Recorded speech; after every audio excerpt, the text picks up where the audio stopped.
Bismillahirrahmanirrahim. Assalamualaikum warahmatullahi wabarakatuh. Kelas 8. Hari ini kita belajar IPS seperti kemarin. Silahkan ditonton videonya. Kemudian ada tugas mencatat materi dan ada mengerjakan LKS. Catat dulu ya, siapkan alat tulisnya.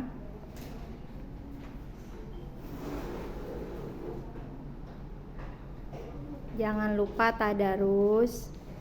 Dan setelah belajar jangan kemana-mana. Bismillahirrahmanirrahim. Kita melanjutkan materi yang kemarin. Hari ini kita akan belajar mengenai perubahan ruang dan interaksi antar ruang terhadap keberlangsungan kehidupan politik di negara ASEAN. Interaksi kemarin sudah dijelaskan adalah hubungan timbal balik dan pelakunya adalah manusia. Kita akan membahas pada wilayah ASEAN, yaitu hanya Asia Tenggara. Ada dua, yang pertama adalah sengketa perbatasan wilayah. Kan wilayah itu ada ZEE. Kemudian ada lagi perbatasan berdasarkan pulau terluar, laut terdalam. Nah, kalau misalnya tidak diatur dalam peraturan yang jelas, maka akan terus terjadi sengketa wilayah seperti dulu dengan Malaysia, yaitu Sarawak dan Sabah. Kemudian ada pekerja migran. Migran ini bukan pusing kepala ya. Migran itu adalah pekerja dari luar masuk ke Indonesia. Kemudian harganya bisa lebih murah atau lebih mahal upahnya. Yang ini nanti akan mengakibatkan tenaga kerja Indonesia menjadi tidak terpakai. Kemudian kita lanjut ke sini, yaitu perubahan ruang dan interaksi akibat faktor alam. Yang pertama adalah iklim. Kalau iklim dengan cuaca itu berbeda. Ayo dilihat bukunya. Iklim artinya apa? Cuaca artinya apa? Iklim Indonesia adalah tropis. Kemudian cuacanya kita ada dua, yaitu adalah hujan dan juga kemarau.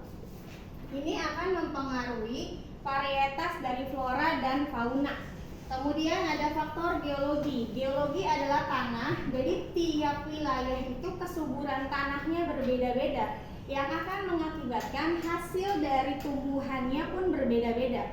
Kalau kamu pernah ngerasain makanan dari khas daerah tapi dimakan di sini, akan berbeda dengan rasa makanan khas ketika kamu belanja di daerah asal. Kenapa? Karena faktor geologi. Tiap tanah itu berbeda. Kemudian kita akan masuk ke faktor ketersediaan sumber daya alam. Yang pertama adalah potensi laut dan yang kedua adalah potensi darat. Nah, di laut berarti biota yang ada di air, kemudian adalah darat.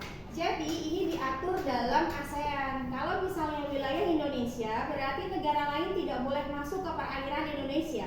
Kita pernah punya menteri yang membuat kapal untuk tenggelam. Ketika ada kapal lain masuk Indonesia tanpa izin, maka akan ditenggelamkan. Kenapa? Karena itu untuk melindungi potensi laut.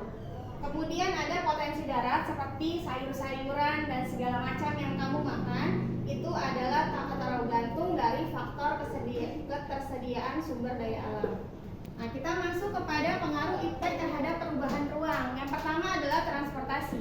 Pada awalnya kita hanya mengenal darat, laut, dan udara. Sekarang di darat aja udah macam-macam. Dari kereta ada KRL, ada LRT, ada MRT. Udah pernah naik belum? Kalau belum, jalan-jalan sama orang tua, jalan sama yang lain.